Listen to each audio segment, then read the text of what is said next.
You're leaking thousands of dollars if you don't have these 4 abandonment flows that I'm about to walk you through in this video. These flows are browse abandonment, site abandonment, cart abandonment, and checkout abandonment. Most brands that I audit do not have all of these flow setups, and they only have either cart abandonment or checkout abandonment flow setup, and they think that they are done. But if you want to generate more than 30% of your brand's revenue from your email alone, you need all of these 4 abandonment flows set up in your email sending provider. So in this video, I'm going to go over the strategies of how to create those flows. Also, I'm going to do a Klaviyo walkthrough so that you can properly understand what metrics you need to have on your email sending provider so that it fires correctly. My choice of email provider is Klaviyo, and I hope yours is too. If not, this would work across most of the email sending provider, especially for e-commerce brands. So watch till the end and generate more of your current traffic, and let's get started. So I'm inside of Klaviyo right now, and I'm going to go over the first metric, which is the lowest inside of this funnel, which will be active on site. As you can see right here, this is the metric that I'm talking about. This metric will fire off when someone is active on your site. So just to give you an example, I'll go to Nike's website. So as you can see, when I'm active on this site, that trigger will go off, and if I don't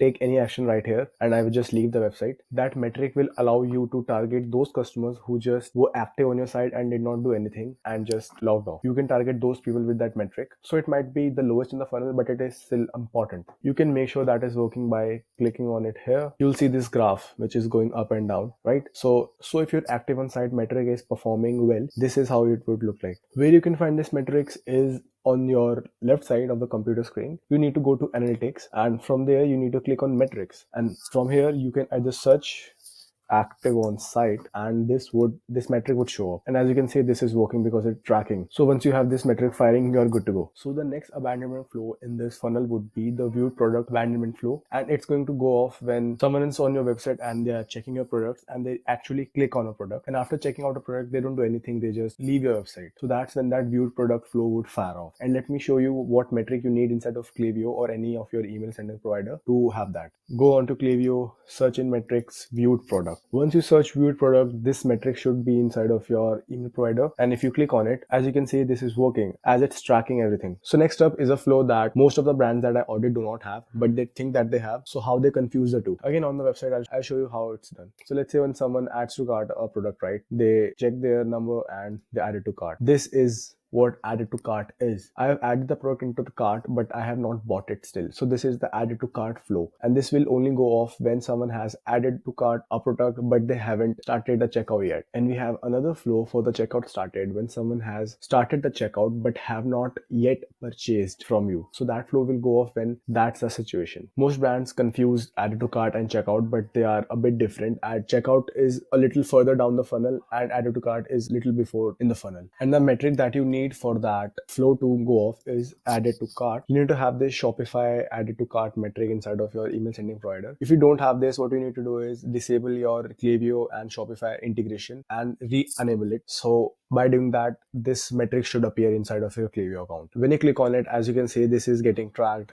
as we have data here. And again, most brands that I audit do not have this added to cart. So if you do not have, please check it and make sure that it's there, because this is going to generate you a lot more revenue for your brand as well. So the last flow in the abandonment series is a checkout flow, and this will go off when someone's click the checkout button and adds their information but do not proceeds to checkout. And you need that flow to capture more sales for your brand. So the way you are going to see that you have it inside of your email sending provider is by looking up checkout started. As you can see, I have the checkout started metric right here, and if I click on it, as you can see, this is tracking. Most brands do have this, but they do not have the added to cart metric. So make sure that you have both added to cart as well as checkout started as well. And if you don't see any of these metrics inside of your Klaviyo email sending provider, you can just go look up into their website, and they are very helpful. You will find your answers there and they will help you out. And if you still aren't able to do this for your own brand and your Klaviyo is not helping us out, you can book a call down below and I'll help you out with this as well. Make sure that you have the added to cart inside of your email sending provider, because most brands do not have that and they confuse the checkout and the added to cart with each other. Now I'm going to show you the sequence and the frequency of the strategy for the cart abandonment and the checkout abandonment flows. Most important flows in your email marketing setup. So as you can see, I have this mock flow setup for you to understand it a little bit better, and the frequency and the email sequence that we have found to work the best. And you need to make sure that you are sending multiple follow-ups, because sometimes people forget, or they are just checking out competitors' websites as well and they're just adding to cart that they're interested in. So you need to make sure that there are multiple follow-ups, but 4 to 5 depending upon your brands. And just to save you guys some time, you can have the abandonment cart and checkout flow the same. That makes things simple, and I'm sure you don't have a lot of time, so you can keep the abandonment cart and checkout flow simple. Although ideally they should be a bit different, but for simplicity you can have them same. So the first email is gonna fire off after 30 minutes in this abandonment cart and checkout flow strategy. You don't need to wait for, let's say, too long, because you need to get that impulse purchase and want them to buy as soon as possible. So in the first email, you can have a simple reminder, and that reminder would be about the product that they were looking for. So in the first email, it would be a simple reminder and a dynamic Klaviyo block, and it would exactly show the product that they've added to cart or they were looking to purchase. And you can give them some brief product info and some testimonials as well in the first email. And after waiting a day, you can send them the email too. It can be a text-based email, maybe a personal reminder coming from the team or the founder, and you can show them more testimonials, more social proof about that particular product that they were looking for. And then you can wait another day or two, and in the email 3 you can give them a discount, because if they weren't buying before, so now maybe because of discount they can buy. And again, that Klaviyo dynamic block would show the exact product that they've added to cart or they were looking to buy. And more social proofs, or let's say if you are in the supplement industry, you can have FAQs about the product, and that will help you to convert more. And the last but not the least, email 4. In this last email, you can have a text-based email, and you can talk about the discount as well, and you can offer support to the customer as well. And the timing can be different, but I have just found out that a single day works best, so that's what I prefer and what would I suggest you to do as well. And now some of you might be wondering, why haven't you just given them a discount upfront? I don't do that. I like to save some margins upfront, so after the 2 emails, if someone hasn't bought still, then they can get the discount.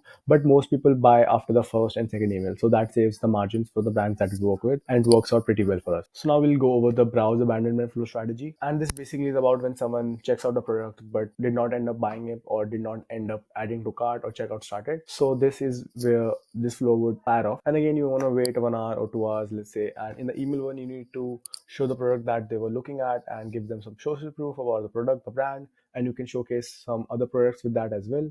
And you need to wait a day or so, and after that, in the second email, you can again show them the product that they were looking for, and a simple reminder that you can get this product, it's going to be out of stock and stuff like that, so that you're creating an urgency, and you can answer any of the frequently asked questions that your customers usually have. That converts well as well, because you have just answered their questions, and that questions might be hindering their decision to buy. And then you can wait another day, and in the third email, you can give them a discount, again showcasing the product, and you can showcase other products as well. But last and not the least, you can wait another day, and in the email 4, it can be a text-based email, and you can remind them about the discount, and you can give them some more info about the brand, and let's say offer them support. And after doing all this, the browse abandonment flow strategy would be complete. Now we'll talk about the last, site abandonment flow strategy. Very simple. This will basically trigger off when someone comes to your website and does not do any action. They just browse your website, and that is it. So this flow is going to trigger when that happens, and I'll walk you through how it's going to go. So you can wait, let's say, 3 to 4 hours or 5 hours, and in the email 1, you can send them to encourage more browsing. So you want to encourage them to get back to the website so that they can look into the product, and you can showcase the products inside of email as well, because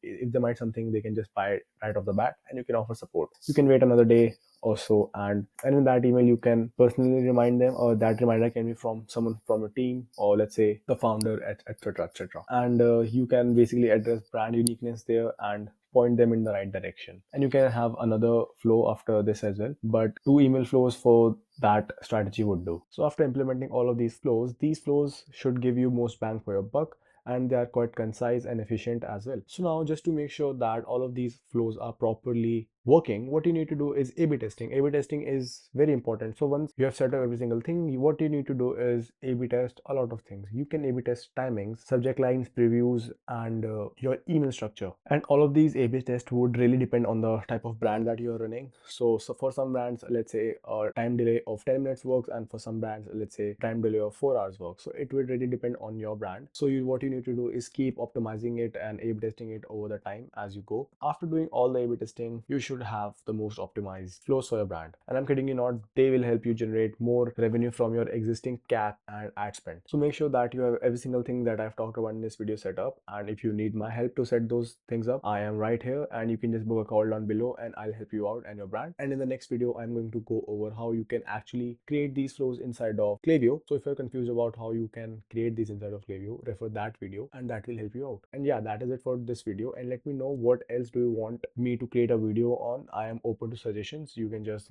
drop a comment down below. And if you like the video and you found this video helpful, give it a like and subscribe. And yeah, before you go, if you're serious about generating more revenue for your brand and you're doing at least $50,000 a month, you can book a call down below with me and I'll give you a free audit for your brand and I'll map out every single thing regarding to email marketing for your brand. Trust me, you do not want to miss that.